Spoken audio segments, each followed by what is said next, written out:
Bonjour et soyez bénis en cette merveilleuse matinée du mardi. Soyez bénis dans le nom puissant de Jésus-Christ. Je voudrais dire à Dieu merci pour la grâce qu'il m'accorde une fois de plus de reprendre ces émissions, cette dévotion matinale.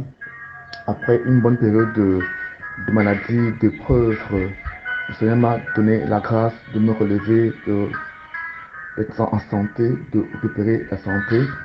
Je lui dis infiniment merci pour cette grâce. Nous allons dire à Dieu merci aussi pour ce matin parce que il nous donne la grâce de nous lever chaque jour, d'être en santé, d'être en vie, de mouvoir, de faire, d'aller vaquer à nos activités quotidiennes. C'est une grâce.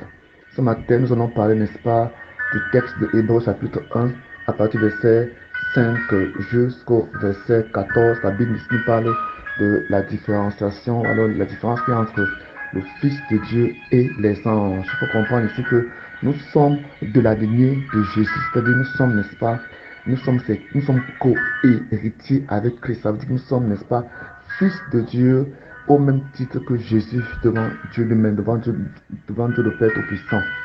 Donc ici, quand il parle de Fils de Dieu, il ne s'agit pas aussi seulement de Jésus-Christ, mais il s'agit de toi et de moi. Ici, le Seigneur montre que, n'est-ce pas, le Fils de Dieu a la supériorité aux anges et que les anges sont en fait les serviteurs du Fils de Dieu. Vous vous rappelez dans Matthieu 4 et même dans Luc 4 comment, lorsque Jésus-Christ après avoir, n'est-ce pas, été tenté par Satan au désert, les anges vont le servir, les anges vont lui apporter, n'est-ce pas, ce qu'il devait, ce dont il avait besoin. Nous avons vu aussi dans le ministère de Élie comment les anges vont le nourrir. Nous avons vu dans le ministère d'Élisée comment les anges vont pour le protéger.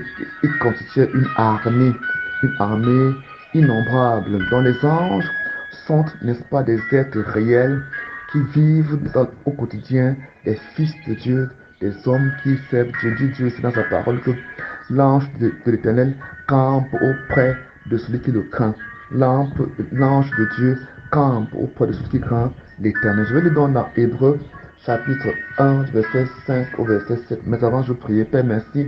Je vais te remettre pour cette merveilleuse parole, afin que ton Esprit Saint, afin que le Saint-Esprit vienne maintenant prendre contrôle, vienne maintenant nous diriger et que le beau nom de Jésus soit glorifié dans notre vie, au nom de Jésus qui est de Nazareth. Il dit ici, verset 5, en effet, auquel des anges Dieu a-t-il jamais dit, tu es mon fils, aujourd'hui je fais de toi mon enfant. Et encore, je serai pour lui un père et lui pour moi un fils.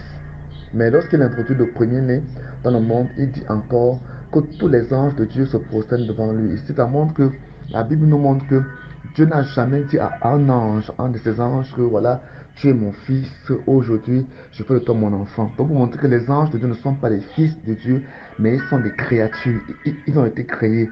Il y a une différence entre le fils et l'ange. Donc, l'ange est créé, mais le fils naît. Le fils est né. Le fils n'est pas la créature de Dieu, mais le fils est l'enfant de Dieu. C'est-à-dire, il a été engendré. De la même façon que nous sommes fils de Dieu par, n'est-ce pas, le fait d'avoir été engendrés de Dieu lui-même. Nous avons été engendrés par la parole de Dieu et par l'Esprit de Dieu. Donc, c'est ce que la parole de Dieu nous dit ici. C'est un mystère très profond que je voudrais aborder ce matin en très peu de mots pour faire comprendre à tous qui nous écoutent que normalement, on ne doit même pas prier les anges. On ne doit même pas prier ces êtres-là parce que ce sont des créatures. Ce sont des créatures de Dieu. Or, en Jésus-Christ, nous ne sommes plus des créatures de Dieu. Nous sommes des fils de Dieu. Il dit donc ici que tu es mon fils.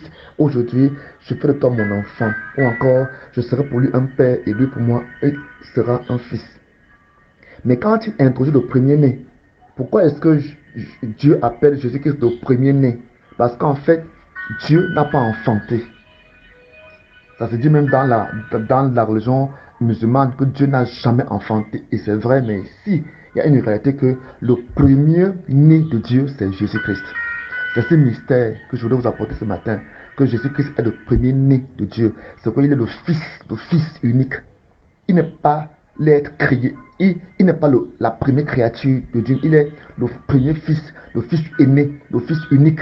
Quand on dit le fils aîné, il devient fils aîné après que, n'est-ce pas, plusieurs aient cru en Dieu au travers de lui. Et soient devenus des fils de Dieu au travers de la foi en Jésus-Christ. J'espère que vous comprenez.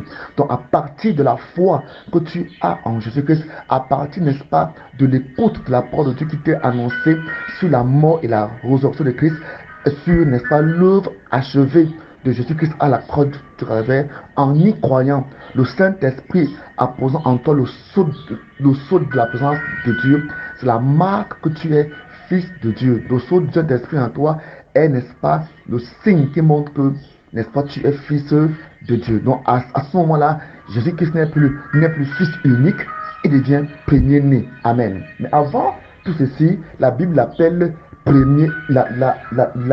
l'appelle, n'est-ce pas, fils unique. Maintenant, quand il est introduit sur la terre, la Bible l'appelle premier-né, parce qu'il vient pour, n'est-ce pas, accomplir le rite d'expiation et de purification afin de permettre à plusieurs êtres humains de participer à sa filiation avec Dieu. Amen. Donc de devenir des fils et des filles de Dieu. Voilà pourquoi ici il dit que, mais lorsqu'il introduit le premier-né dans le monde, il dit encore que tous les anges de Dieu se prosternent devant lui. Donc à partir de ce moment-là, Dieu ordonne à tous les anges de se prosterner devant lui. C'est clair. Et ce texte aussi nous montre que nous aussi avons part à la même bénédiction que Jésus-Christ. C'est pourquoi il dit nous sommes co-héritiers avec Christ. Que veut dire être co-héritier? Ça veut dire que la même part d'héritage que Jésus-Christ a en Dieu, nous avons part au même héritage. Vous vous souvenez, dans Jean 3, dans Jean 13, lorsque Jésus-Christ lavait les pieds de ses disciples, quand il vint vers Pierre pour laver, Pierre dit, ne lave pas les pieds. Jésus lui dit, si je ne te lave pas les pieds, tu n'as pas de part avec moi. Donc ça veut dire que tu n'as pas d'héritage. Amen. Donc c'était des mystères, n'est-ce pas, que Christ était en train d'introduire. Donc ça veut dire que la part de Christ est aussi ta part. Donc, il dit donc ici que tous les anges de Dieu se prosternent devant lui. Et au sujet des anges, qu'est-ce qu'il dit? Il dit, il utilise les anges comme des vents et ses serviteurs comme des flammes de feu. Mais au sujet du Fils, il dit, ton trône, ô Dieu, subsiste pour toute l'éternité. Le sceptre de ton règne est un sceptre d'équité. Tu aimes la justice, tu détestes le mal. Aussi, ô Dieu, ton Dieu a fait de toi un roi, en répandant sur toi une huile d'allégresse, te préférant ainsi à tous tes compagnons. Il dit aussi, c'est toi, Seigneur, qui au commencement a posé les fondations de la terre. Le ciel est l'œuvre de tes mains. Ils périront, mais toi tu subsisteras. Tous s'useront comme un habit, comme un manteau, et tu les enrouleras comme un vêtement. Tu les changeras, mais toi, tu es toujours le même. Tes années ne finiront pas. Or, aucun des anges Dieu a-t-il jamais dit, viens, assieds-toi à ma droite, jusqu'à ce que j'ai mis tes ennemis, n'est-ce pas, à tes pieds comme un escabeau sous tes pieds. Amen. Donc, ici, c'est très intéressant. En effet, dit verset 14, en effet, que sont les anges donc? Les anges sont quoi? Des esprits aux diverses fonctions, envoyés en service pour aider ceux qui vont hériter le salut. Je veux ici, n'est-ce pas, j'aimerais que Dieu me permette de continuer à développer le même thème demain pour entrer encore davantage en profondeur, parce qu'il y a plusieurs personnalités dans ce texte. Mais pour aujourd'hui, comprenez que, n'est-ce pas, il montre dans ce texte de Hébreux 1, tout chapitre 1, n'est-ce pas, la différence qui existe entre le Fils de Dieu et les anges. Donc le Fils de Dieu, n'est-ce pas, les anges sont là pour servir le Fils de Dieu et les fils de Dieu. Ils sont nos serviteurs. Nous ne devons pas les prier.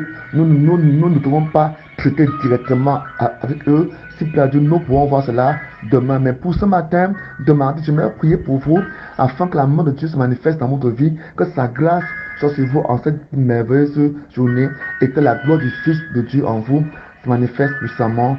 Soyez bénis au nom puissant de Jésus-Christ de Nazareth. Amen. Mon contact est plus 237 695 15 66 25. Soyez bénis au nom de Jésus-Christ.